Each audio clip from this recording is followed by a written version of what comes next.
దాంట్లో నాకు బాగుందా లేదా అని నేను చూసుకుంటా అంతవరకే. ఆయన ఏ పార్టీలోనే నాకు సంతోషమే, టీపీలోనే కూడా సంతోషమే. ఆ వర్మకు న్యాయం చేయండి అని అడుగుతాను అంతే. ఓకే. మేడం విజయశేఖర రెడ్డి గారు ఒక వీడియో చూద్దాం, పాత వీడియో అనేది. అంటే ఎందుకు అంటే నేను ఆ వీడియో చూపిస్తున్నాను, పొత్తులకు సంబంధించినటువంటి వ్యవహారం. సో పొత్తులకు సంబంధించినటువంటి వ్యవహారంలో ఆ రోజు చంద్రబాబు నాయుడుని అరెస్ట్ చేసిన ఆ తర్వాత మీ పార్టీ కష్టాల్లో ఉన్న ఎవరు మీకు ఆ పార్టీకి చంద్రబాబు నాయుడికి తోడుగా రాలి, కానీ పవన్ కళ్యాణ్ బేషరతుగా మద్దతు పలికినటువంటి పరిస్థితి. మరి అలాంటి వ్యక్తి మీద నాయకులు కింది స్థాయిలో ఉన్నటువంటి సెకండ్ గ్రేడ్ నాయకులు లేకపోతే మొదటి గ్రేడ్ నాయకులు పక్కన పెట్టేస్తే ఆ విధంగా చేయడం అనేది కొంచెం ఇబ్బందికరమైన పరిస్థితి. ఒకసారి పీసీఆర్ అది ఒకసారి ప్లే చేయండి, అది చూసిన తర్వాత మనం డిస్కస్ చేద్దాం.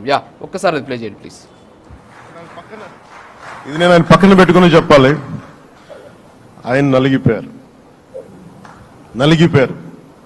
జైల్లో చూశాను ఆయన్ని.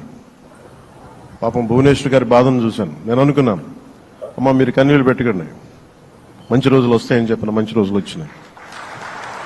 వారికి మనస్ఫూర్తిగా వారికి నా హృదయపూర్వక శుభాకాంక్షలు. మీరు అద్భుతమైన పాలన ఇవ్వాలి అందరికీ మనస్ఫూర్తిగా మీకు నేను తెలియజేసుకున్నాను sir.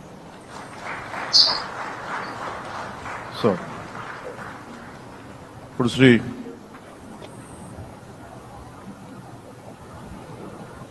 Bharatiya Janata party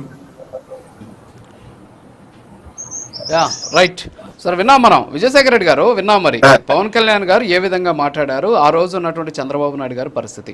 so అలాంటి సిచ్యువేషన్లో కలిసి ఒక భావోద్వేగ క్షణంగా నేను దాన్ని చెప్తా.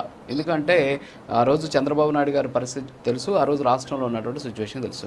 మరి ఇలాంటి పరిస్థితుల్లో నుంచి పవన్ కళ్యాణ్ గారు ఏ విధంగా సపోర్ట్ చేశారు అనే దానికి ఇది ఒక గొప్ప ఉదాహరణగా నేను భావిస్తున్నా.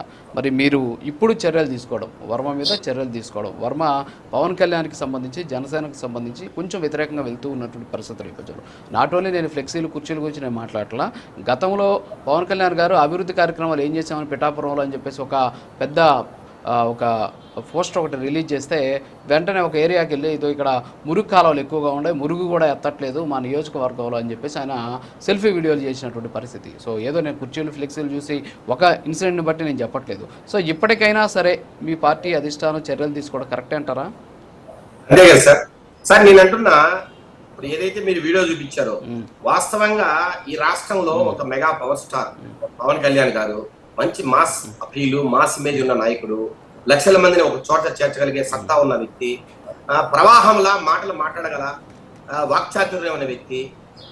మేము ఖచ్చితంగా సార్ ఆయన ఏదైతే మనకు అండదండగా నిలబడ్డారో తెలుగుదేశం పార్టీకి